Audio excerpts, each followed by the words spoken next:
lads, chaps, chapesses, whatever. How are you? We've finally got out on the bike. It's amazing. Yeah, we've had a really crap summer. I've not had a great month so far. I got up to Dunhamswood, you saw the last video of that. Had a steam up.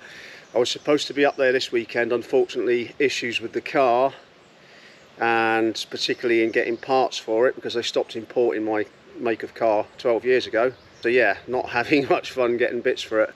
And I got an MOT due in August, so I think she could be ending up at the final big scrap heap in the sky, which is a shame because she's served me well for 16 years. Be sad to see her go. Be nice if we can keep her going a bit longer. But anyway, yeah, so doesn't look much at the moment, but it's a lot better weather-wise than it has been. Those of you in the UK will know we've been badgered with constant, persistent rain throughout the summer. I think we've probably had a total of probably about 12, 14 reasonable days of weather so far in the last 3-4 months. The rest of the time it's just been chucking it down. So yeah, managed to get out on the bike today. Bit of an excuse to have a ride. Really needed to get out, get the exercise. Been sat stagnating at home and really not been doing the old noggin much cop. You know, it goes. Particularly anxiety and depression. Been suffering a little bit of that lately. So yeah, it's good for the soul to get out and enjoy the countryside. Bit of fresh air, bit of exercise, bit of air in the lungs, which is much needed. So yeah, we're going to have a ride up the road. It's only local, it's fairly local to me at the moment. So I'm going to head off up the road up to Burston. There's an interesting old school there. It's got a fascinating bit of history there. You might like to know the story about that. If you do, stay tuned and watch this video. Catch you in a bit.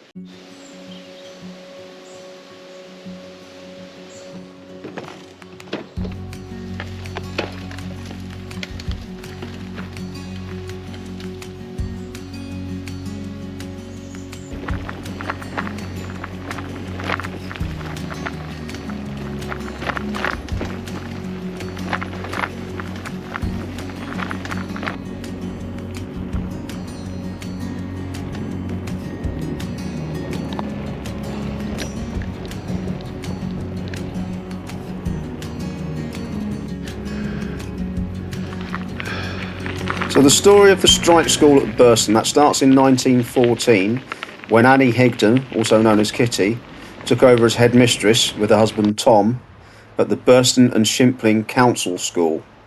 Now they were Christian and socialists and had objected to the poor and insanitary conditions at the school and also the employment of children by local farmers, which interrupted their education. Upon their arrival at Burston, they had found that the newly arrived rector, a Reverend Charles Tucker Eland, was appointed chairman of the school managing body, and Eland intended to recover the powers the church had lost to the parish councils. He demanded deference and recognition of his right to lead the community. His situation, with an annual salary of £581 and a large, comfortable rectory, contrasted starkly with the farm labourers and their families, living on average wages of £35 a year in squalid cottages, their employers themselves mostly tenants of brewery-owned land, naturally allied with the rector. In 1913, after organising among the local agricultural labourers, Tom Higden successfully stood for election to the parish council, topping the poll with the Reverend Eland failing to be elected. However, the rector and the farm owners still had control of the school's managing body and were determined to use this power to victimise the Higdens. Because since their arrival in Burston, the Higdens had complained about conditions in the school, particularly the dampness, inadequate heating and lighting, and lack of ventilation and general unhygienic conditions.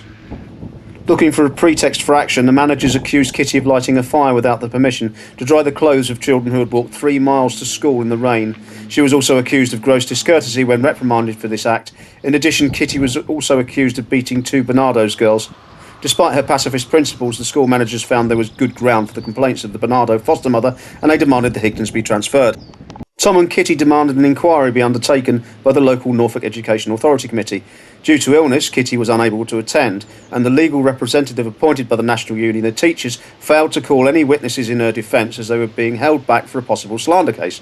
Despite that, the beating accusation was declared not to be proven. Only the final accusation of discourtesy to the managers was accepted, and that was deemed sufficient to give the Higdens 3 months' notice. Their dismissal took effect on 1st of April 1914, and as the authorities were taking over, the sound of children marching and singing could be heard. Of the school's 72 pupils, 66 had gone on strike and were marching around the village waving flags. None of them returned to the school, but instead had lessons on the village green. This alternative school was well equipped, maintained a full timetable, and observed registrations with the full support of parents. The authorities were in no mood to tolerate this defiance, and 18 parents were summoned to court and fined for failing to ensure their children's attendance at school. Collections outside the court paid the fines, and since the parents were sending their children to the school of their choice, the authorities were soon forced to back down. Word of the strike quickly spread, and it became a central issue for trades unionists and school reformers throughout the country. There were regular visits of supporters and speakers, and with the onset of winter the school moved into empty workshops. The authorities kept up their intimidation with farmers sacking farm labourers, which also meant eviction from their tied cottages. But this could not be maintained because of a shortage of labour during the First World War, which meant that they had to be re-employed. Striking families who rented land from the rector for growing food were evicted, and their crops and property was destroyed. At the end of the first year of the strike, with the lease of the old workshops due to expire, an appeal was made for funds to build a new school. By 1917, a national appeal had reached £1,250 with donations from miners, railway workers' unions, trades councils, independent Labour Party branches and cooperative societies. The new school was officially declared open on the 13th of May 1917, with the leader of the 1914 demonstration, Violet Potter, declaring, "With joy and thankfulness, I declare this school open to be forever a school of freedom." The strike school continued until 1939. Tom Higden died on the 16th of August, and by that time Kitty, now aged in her 70s, was unable to carry on alone, and the last 11 pupils transferred to the council's school. Kitty moved to a nursing home in Swainsthorpe, and she died on the 24th of April 1946, and is buried in Burston churchyard with Tom.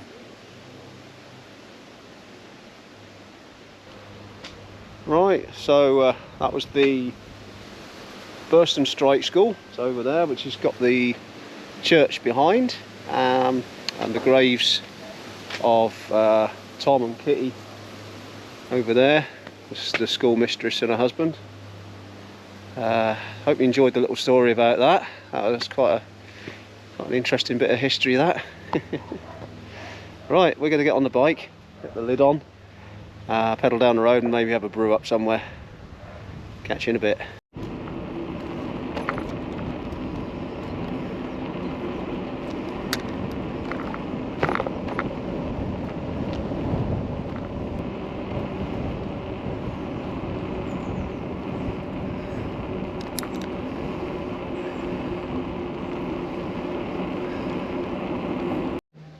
Stop and have a little view of the station at Burston.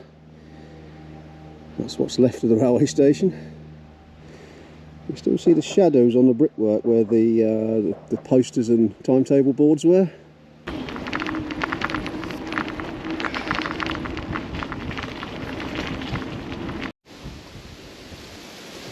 Oh, look at that.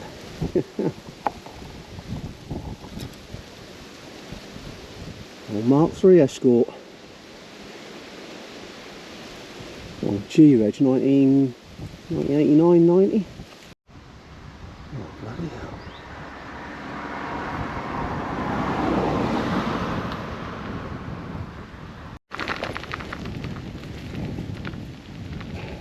Working in that long grass.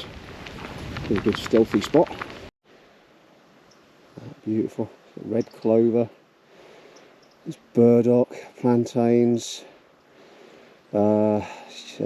Small trefoil there. Got brambles growing in there, lovely various different grasses and dock. I think that's hogweed there, not the giant type but the ordinary, the less dangerous type. Oh, what's that? I think that's a vetch there, purple vetch. Yes, it is indeed. Relative of the pea family. Interesting little plants, those. But it's nice just to get out, disengage your brain, disengage from all your day-to-day stresses, and just take a stop every now and again, look around you, because there's so much going on in the natural world, and it's just fascinating. It's lovely, and it's so relaxing.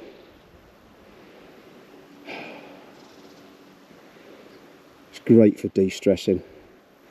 I was just looking in here.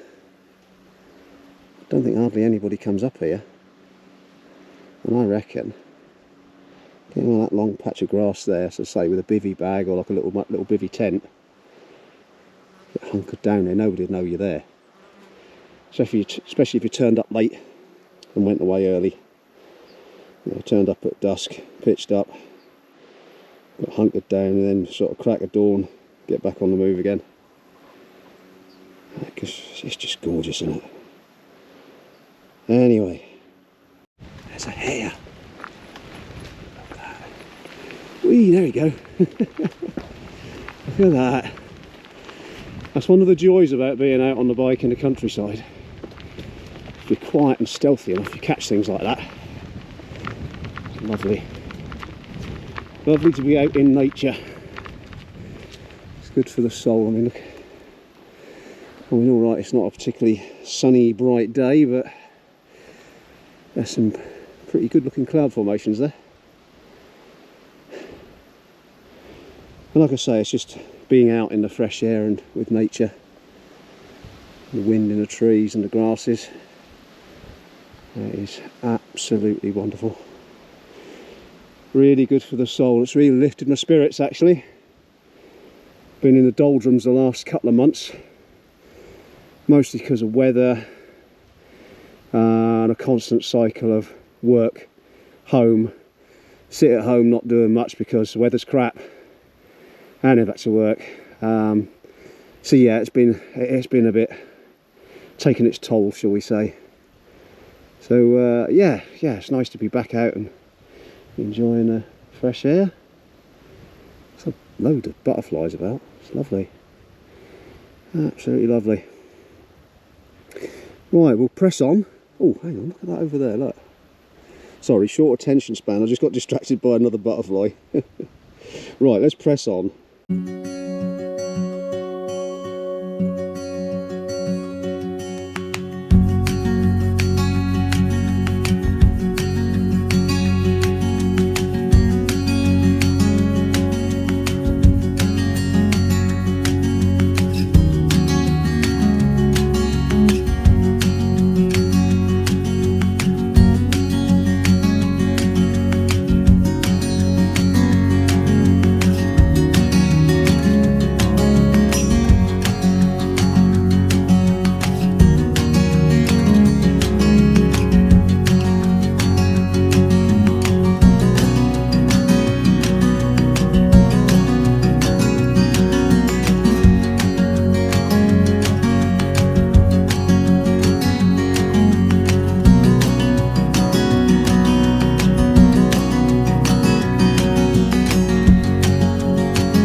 we'll have a bit of a chat while the kettle's boiling. It's on the go now, so it shouldn't be too long. Yeah, it's really been, like I said previously, it's been depressing, the weather. Just constant rain after rain after rain. You'd get about sort of, I don't know, about a couple of days, 2 or 3 days sunshine during the week, which is all well and good while you're at work. You get to the weekend and it's slashing down again, and it's not much you can do really. It's, you know, sit at home, watch TV, watch YouTube videos. I had planned to get out last weekend for a canoe up the Little Ouse. Made arrangements with another YouTuber. Unfortunately, weather was against us. Although, bless him, he went out and scouted out and recce'd a couple of potential wild camping locations along the Little Ouse and got thoroughly soaked in the process. So, Doug, you're an absolute hero, mate. You really are. Yeah, you're a braver man than me. I mean, I was going to come out and join you. It wasn't until you sort of rang me and said, yeah, look, don't turn up, I'm going home, that I sort of turned around and headed back again. So hopefully we'll get out, get some dry weather. You know, I mean, it's clouding up again, so we've got more rain coming, but hopefully we'll get some dry weather soon and we can get out on the river, get a bit of canoeing in, and yeah, have a nice wild camp. I've got a long weekend booked end of July. Now, I had planned, and whether that will go ahead or not, I had planned to walk the Boudica Way, something I've always wanted to do. I thought about biking it. Trouble is, there's a lot of stiles and gates, and with the bike, with all the gear on it, it's going to be a bugger to try and push that through over stiles and through gates. So I thought, well, sod it, I'll walk it. Boudica Way is about 36 miles. Runs from Diss up to Norwich, and yeah, passes through some beautiful countryside along the way. Well, I would say that I'm biased, as I live in the area. It is absolutely gorgeous around here. I'll take it in my own time. That's why I booked a long weekend. I thought, you know, like three days hopefully should be more than enough to cover it. Hopefully I will find somewhere wild and suitably secluded en route to camp up overnight. If not, I might have to go and get the missus to pick me up and take me home and then drop me off the next morning where I finished and carry on. Weather permitting, really, you know. Hopefully the weather dries out. It's got to sometime soon, surely, hasn't it? Be nice to get out again, honestly. I need to get up the wood, obviously. As I said earlier, due to car problems, I couldn't get up the wood. I need to get the boiler certificated on the loco. She's due a 2-yearly hydraulic test, which obviously needs to be done so she can continue running safely for the public. It should be another running day, I think like the 2nd or 3rd weekend in August on a Sunday. So get up there, get it tested. It's nice just to get out, just to get out. I have to say, it does your head in, sitting at home, twiddling your thumbs. You're wanting to go out, and you're really dying to get out and enjoy the countryside, and then just the weather's against you all the time. It's terrible. Fingers crossed. Let's be positive, shall we? It's a difficult thing as well for me, talking to you guys on camera. It may look easy. I mean, it looks easy. Some of you are absolute naturals. I mean, you know, the likes of Simon and Andy and what's his name, Craig on East Anglia Bushcraft. You make it look so natural, and to sit there talking to a camera and trying to string sentences together, it's not easy. It's really difficult. I struggle, as you can see. I struggle, and there have been comments on previous videos of mine. I mean, I've done reviews of stuff, and 1 or 2 have been rather uncomplimentary, and sorry guys, I don't appreciate that. That's not helping me, and it makes you look a dick as well. So just don't put those comments on, please. Yeah, so yeah, trying to string it all together and trying to make it interesting for you guys as well. It must be loads of you that just turn off. They get to about sort of 2 minutes in, not even that, and turn off. Yeah, so thank you for those that have stuck this far into the video. I appreciate it, mate. Cheers. I'm trying to put interesting stuff in. Hopefully, you know, it's of interest to me. Whether it's of interest to you or not, I don't know. Hopefully it is. Drop a comment in the comments section. Let us know, mate. You know, just it'd be nice to get some good feedback as well. Oh, water's nearly boiled. Right, anyway, enough yapping. Let's get the brew on, and we'll have a look around this church as well. Give you a proper look round it. I think I did do a video previously about this one. I'll give you a little look round, but yeah, we'll have a bit more of a look round with some better quality camera footage as well. The GoPro, brilliant piece of kit, love it. Anyway, tea. Oh, good tea. Check out the Messner style coffee table. How brilliant little things they are. About £7 on Amazon. And they pack away nicely. They take up very little room, and they're absolutely spot on. Very pleased with that. Nice tea.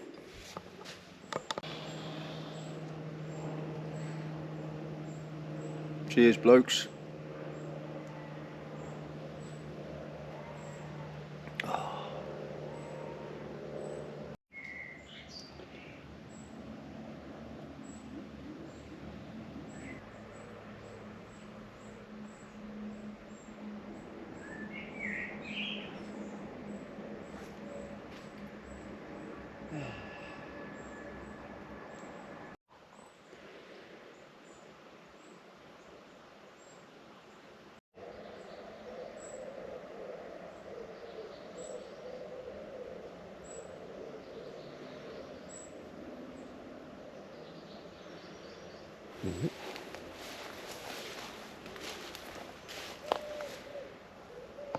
So this is St Mary's Church. It's part of it's Norman, dates back to around 1086.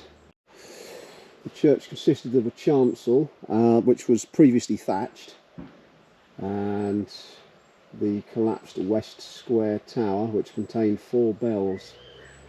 Now, the church was recorded as derelict as far back as 1702, with the danger of the tower falling down. And in 1947, the tower actually collapsed. The vibrations from a low-flying aircraft actually caused it to collapse. Find derelict buildings more interesting than perfectly sort of restored ones.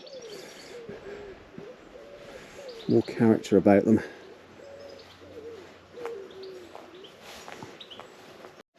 So I'll have a wander in. Go through one of the little doors here. Oh, there we go. So there you go. Have a look round. That end, that's the west end. That's where the tower was. You can see the remains of a tower. There's part of the tower wall there. Obviously, this is the altar end here. Lovely building, isn't it?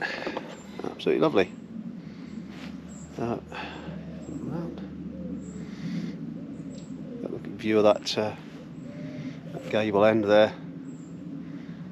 Gorgeous. This is obviously was the porch here.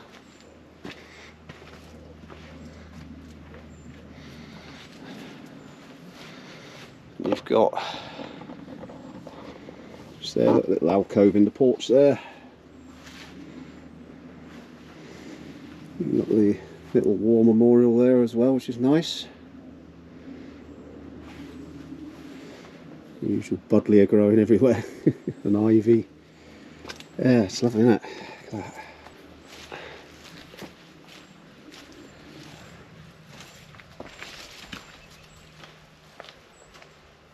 There's birds around there as well, little wrens and blackbirds and robins and things.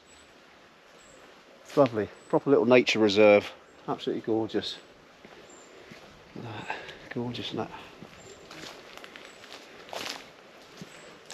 That's interesting, that. The gravestone just there. Look at that.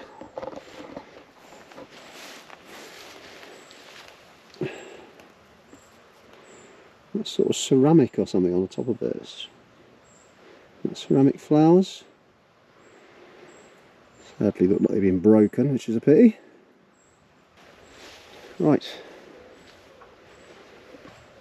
The old push iron, we'll get on that and head our way home.